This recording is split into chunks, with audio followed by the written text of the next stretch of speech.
It took a few weeks for me to find myself again. It was mid-March 1446, on a Friday. I decided to start a new business with the money I had inherited, buying and selling gold and jewelry.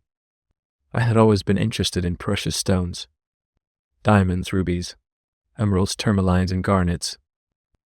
I turned a part of a room into a workshop and bought a small shop in the upscale part of the city. I would buy gold, melt it, mold it, and set gems into it. My business soon flourished. It flourished so much that within 3 months I hired 2 full-time salespeople. At the end of June 1446, I'd regained all the money I had spent, and by the end of August, I was able to open another shop in the eastern part of the city, and finally buy the car. A navy blue Audi affair with titanium gray leather seats, and both heating and ventilation. I bought a workshop on the 11th of October 1447. I was beginning to make a lot of money. I had hired 27 people, and my products were being sold in 35 countries around the world. I had never dreamed of such days. Due to the insecurity, I hired 30 guards and security personnel. The large volume of gold would tempt anyone, let alone in the current state of chaos that prevailed everywhere. Everything was going great until the 14th of December 1447.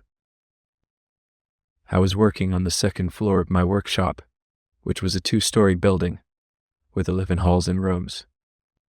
The second floor had 2 halls and 4 rooms. I was in the cutting room at the end of the hallway, working with a Troic machine.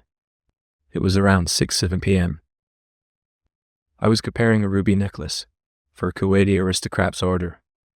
It was very detailed and required high concentration, so I had my headphones on. I heard muffled sounds but thought it was the cutting machine's noise.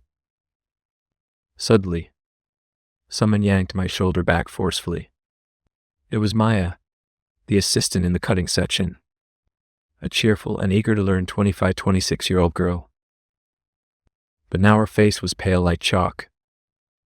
Her brown eyes were darting around with fear, and even though I had my headphones on, I could tell from their eyes and fall of her chest and her heavy breathing. I took off my headphones, but before that, from the shape of her licks and the faint sound, I understood she was saying, "Run, escape." I was more confused and dazed than ever. I took off my headphones. The sound of gunfire was deafening.